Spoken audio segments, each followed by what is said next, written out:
যাকাত ফরজ হওয়ার শর্ত আছে, এই শর্তগুলো আমরা শুনব। 5টা শর্ত। প্রাইমারি শর্ত হচ্ছে নেসাব পরিমাণ সম্পদের মালিক হওয়া, আর এটা হাওলানিল হাউল 1 বছর থাকা। এগুলো হচ্ছে প্রাইমারি শর্ত। আরও 3টা সেকেন্ডারি শর্ত হচ্ছে আল মিলকিয়া, পূর্ণ ওনারশিপ থাকা, আর জিয়াদা, এটা আপনার অতিরিক্ত টাকা এটা হওয়া, আর হচ্ছে আদামুদ্দুয়ুন, ঋণ না থাকা। এই 5টা শর্ত আমি ব্যাখ্যা করলে আপনি বুঝবেন। 1 নম্বর হচ্ছে নিসাব পরিমাণ সম্পদের মালিক হওয়া।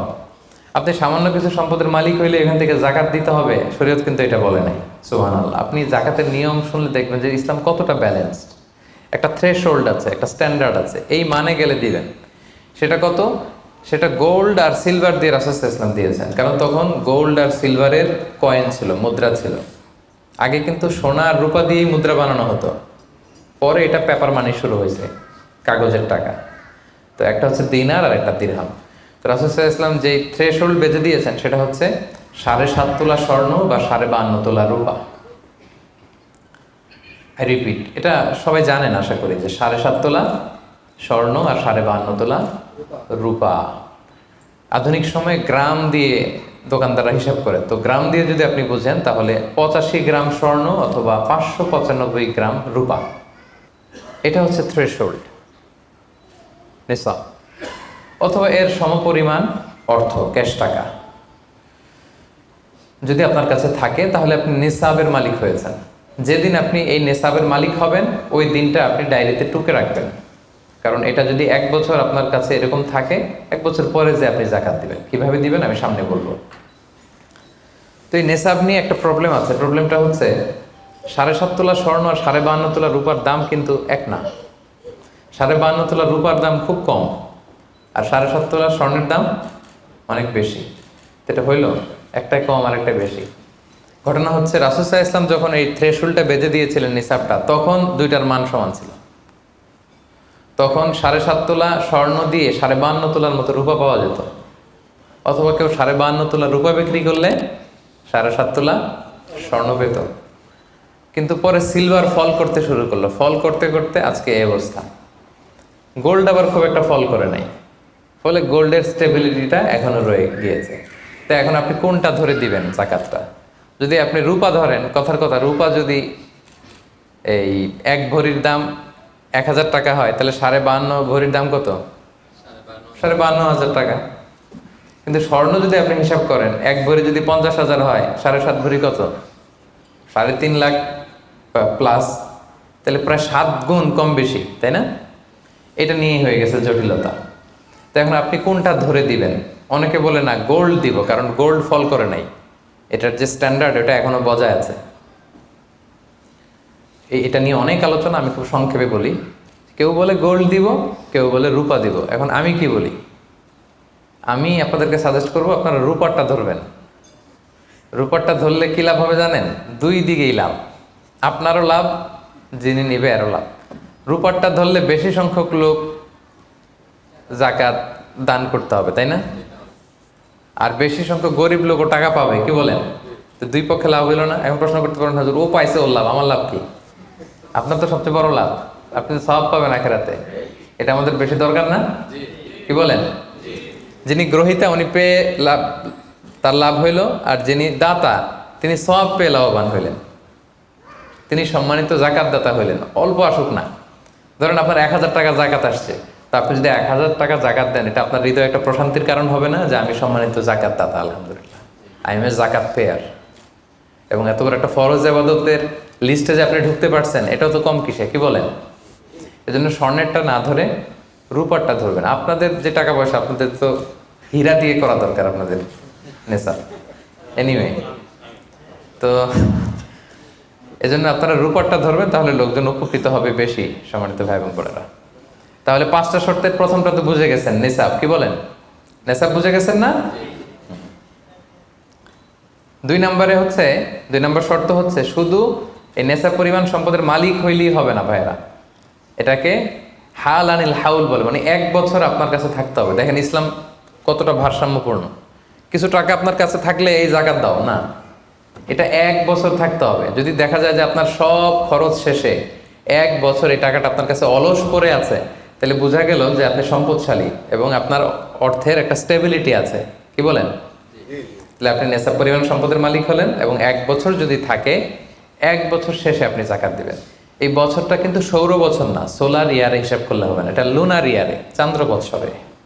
খেয়াল রাখতে হবে, সৌর বছর জানুয়ারি ফেব্রুয়ারি মাসের যে হিসাবটা, এটা 365 দিনে 1 বছর, কিন্তু যেটা লুনার ইয়ার, চন্দ্র বছর, এটা কতদিন 1 বছর কে জানে? কেউ জানেন না? 300 হ্যাঁ 354 দিন, রাইট, 354 দিন, সামান্য কিছু সময়। তো 11 দিনের কিন্তু এখানে ডিফারেন্স আছে, 11 দিনের ডিফারেন্স আছে। তো আপনি হিসেব করবেন হচ্ছে চান্দ্র বছর অনুযায়ী, সৌর বছর অনুযায়ী না। তো সৌর বছর অনুযায়ী যদি করেন তাহলে আপনার জাকাত কিন্তু 2.5% থাকবে না। চান্দ্র বছর অনুযায়ী আপনার 2.5%, সৌর বছর করলে ওইটা 2.58% হয়ে যাবে, একটু বাড়বে না? কারণ কতদিন বেশি? 11 দিন বেশি, পার্সেন্টেজও বেড়ে যাবে, তখন কিন্তু জাকাত আপনার 2.5% থাকবে না, 2.58%। বলার আগেই বুঝে যায়, কারণ সব ব্যবসায়ী সারাদিন ক্যালকুলেটর নিয়ে কোত্থেকে শিপমেন্ট হইলো, কত মিলিয়ন গেল, কত মিলিয়ন ঢুকলো, সব মুখস্থ, যেন বলার আগে বুঝে ফেলতেছে চটচট করে, মাশাআল্লাহ। তো তখন আর 2.5% হচ্ছে না, 2.58% হচ্ছে। তাহলে সম্মানিত ভাইরা, আপনি ধরেন, উদাহরণস্বরূপ ধরেন যে আপনি গত রমজানের 20 তারিখে সর্বপ্রথম নিসাব পরিমাণ সম্পদের মালিক হয়েছিলেন। তো তারপরে আপনি খেয়াল করবেন যে দেখি সারা বছর এই পরিমাণ অতিরিক্ত অলস টাকা আমার কাছে পড়ে থাকে কিনা। থাকতে থাকতে থাকতে থাকতে এই রমজানের 20 পর্যন্ত দেখেন যায় টাকা ওইটা তো আছে, আরও হয়েছে টাকা। তো তার মানে আপনি এখন জাকাত দিবেন, যেহেতু নেসাবের মালিকও হয়েছেন, আবার পূর্ণ একটা চন্দ্র বছরও আপনার অতিক্রম করেছে, স্থায়ী হয়েছে, তখন আপনি জাকাত হিসাব করবেন। তাহলে 2টা শর্ত বুঝলেন না? 3 নাম্বার হচ্ছে ওনারশিপ, আপনার মালিকানা থাকতে হবে। যে সম্পদটা আছে, খালি আপনার কাছে টাকা থাকলেই হবে না, এটা কমপ্লিট, আরবিতে তাসাররুফ বলে, কমপ্লিট ওনারশিপ আপনার থাকতে হবে। এখন একজনের আমানতের টাকা আপনার আছে, ওটা আপনি জাকাত দিতে পারবেন? একজন 5 লাখ টাকা আমানত রাখছে, আপনি এটা জাকাত দেওয়া শুরু করছেন, হবে? সেটা তো উনি জাকাত দিবে, এটা তো আপনার আমানতের টাকা, এই টাকা তো আপনার বুঝাই দিতে হবে। তো আমানতের টাকা কিন্তু কমপ্লিট ওনারশিপ আমার থাকে না, এটার হিসাব আমি করবো না। তো এটা বুঝে গেলেন। 4 নাম্বার হচ্ছে এই টাকা আপনার অতিরিক্ত হইতে হবে, আরবিতে বলে জিয়াদা। দেখেন ইসলাম কত সুন্দর, ইসলাম বলে আপনার নিজের পার্সোনাল এক্সপেন্সিস, আপনার লিভিং কস্ট, আপনার সব ধরনের অ্যাকোমোডেশন, আপনার ট্রান্সপোর্টেশন এক্সপেন্সিস, আপনার মেডিকেল এক্সপেন্সিস, আপনার বাচ্চার স্কুলিং, আপনার ইয়ারলি ট্রিপ যদি থাকে, এন্টারটেনমেন্ট, ধরেন বছরে আপনি একবার ফ্যামিলি আউটিং করেন, এই খরচটা, যত খরচ আপনার হতে পারে, এই সব খরচ শেষেও কিছু টাকা আপনার থেকে যায়, ইসলাম বলে ওইটার উপরে জাকাত দিবে। সুবহানাল্লাহ। জিয়াদা, অতিরিক্ত হওয়া শর্ত। আপনার লাগে, যদি আপনার এই টাকা লাগে, ওটা তো আপনি ইউজ করবেন। আপনার টাকার ব্যবহারের জন্য সবচেয়ে বেশি হকদার কে? আপনি নিজে। আপনার সব খরচ আলহামদুলিল্লাহ সুন্দরভাবে চলে, এরপরেও কি নিসাব পরিমাণ টাকা বছরব্যাপী যখন আপনার রয়ে গেল, ইসলাম বলে জাস্ট 2.5%। সুবহানাল্লাহ। তাহলে অতিরিক্ত হইতে হবে। সর্বশেষ শর্ত, 5টা শর্তের সর্বশেষ শর্ত হচ্ছে ঋণ থাকতে পারবে না। ঋণ থাকলে ওইটা জাকাত থেকে বাদ যাবে। ধরেন আপনার আছে 5 লক্ষ, কিন্তু আবার ঋণও আছে 5 লক্ষ, কথার কথা, তো এটা তো আপনি আগে ঋণ দিবেন, আপনি তার জাকাত দিতে পারবেন না, এই কথাটা কি বুঝতে পারছেন? আচ্ছা, ঋণ ভাই 3 ধরনের। কয় ধরনের? 3 ধরনের। একটা হচ্ছে আপনার একবারে পরিশোধ করতে হবে, এরকম ঋণ থাকে না, যে আমি মুরাদ ভাইয়ের কাছ থেকে 1 লক্ষ টাকা নিলাম, আজকে আমার জাকাতের হিসাব করার ডেট, তো 1-2 মাসের মধ্যে টাকাটা দিতে হবে। তো তখন এই যে 1 লক্ষ টাকা উনি পাবে, এই টাকাটা আমি বাদ দিব আমার অন্যান্য অ্যাসেট থেকে, বাদ দিয়ে যদি দেখি যে না, তারপরেও জাকাত হয় দিব, আর না হলে দিব না, কারণ এটা একবারে দিতে হবে। ওনারা বলছে যে 1 লক্ষ আমি একবারে দিয়ে দিব আপনাকে 1 মাস পরে, এইভাবে ঋণটা নিয়েছিলাম। তাহলে কিছু কিছু ঋণ আছে একবারে পরিশোধযোগ্য, ওকে, এটা জাকাতের ক্যালকুলেশন থেকে বাদ যাবে। কিভাবে বাদ যাবে আমি ক্যালকুলেশন করে দেখাবো। ঋণের দ্বিতীয় প্রকার হচ্ছে ইনস্টলমেন্টের কিছু ঋণ আছে, কিস্তিতে দেওয়া লাগে। লেটস সে আমি 1 কোটি টাকা দিয়ে একটা গাড়ি কিনেছি, BMW গাড়ি, বা 50 লক্ষ টাকা দিয়ে আমি একটা হুন্ডা গাড়ি কিনেছি, 50 লক্ষ টাকা। তো এটা আমি কিস্তিতে কিনেছি। কিস্তির ঋণ যদি হয় তাহলে আপনি কিন্তু পুরোটা বাদ দিতে পারবেন না, তখন সর্বোচ্চ 12 মাসের কিস্তি বাদ দিতে পারবেন, 12 মান্থসের, তাও এই চন্দ্র মাসের হিসাবে। কারণ জাকাতের হিসাবটা কি 12 মাসের হিসাব, তাই না? এটা একটা ইয়ারলি ক্যালকুলেশন। আপনি পুরোটা যদি একবারে বাদ দেন তাহলে তো আপনার আর জাকাতই দেওয়া লাগবে না। কি বলেন? বাংলাদেশে অনেক বড় বড় সিআইপি ব্যবসায়ী আছে, ওনারা হাজার হাজার কোটি টাকা ব্যাংক থেকে ব্যবসায়ের কারণে ঋণ নেন এবং ওনাদের ঋণ খেলাপি হয়। তো ওনারা যদি বলে হুজুর আমার তো ঋণ আছে, তো উনি আর জাকাত দিবে কি? ওনারই তো আমার জাকাত দেওয়া লাগবে এখন। কি বলেন? এরকম বড় বড় সিআইপিরা যদি ঋণের দোহাই দেয়, উনি আর জাকাত দিবে কি? উনি তো ঋণী। তাহলে ওনারই কিছু জাকাত আমাদের দেওয়া লাগবে, কারণ আমরা জাকাতের 8টা খাতের মধ্যে একটা পড়েছি, বল গরিমিনা। কি বলেন? ঋণগ্রস্ত ব্যক্তিকে জাকাতের টাকা দিয়ে হেল্প করা যায়, তো উনি আর দিবে কি? ওনারে দিই আমরা। ওই ঋণ বাদ দেওয়া যাবে না। ইনস্টলমেন্টের ঋণ হইলে 12 মাসের, আর ওইরকম ঋণ খেলাপি 1000 কোটি টাকা, এগুলো বাদ দেওয়া যাবে না।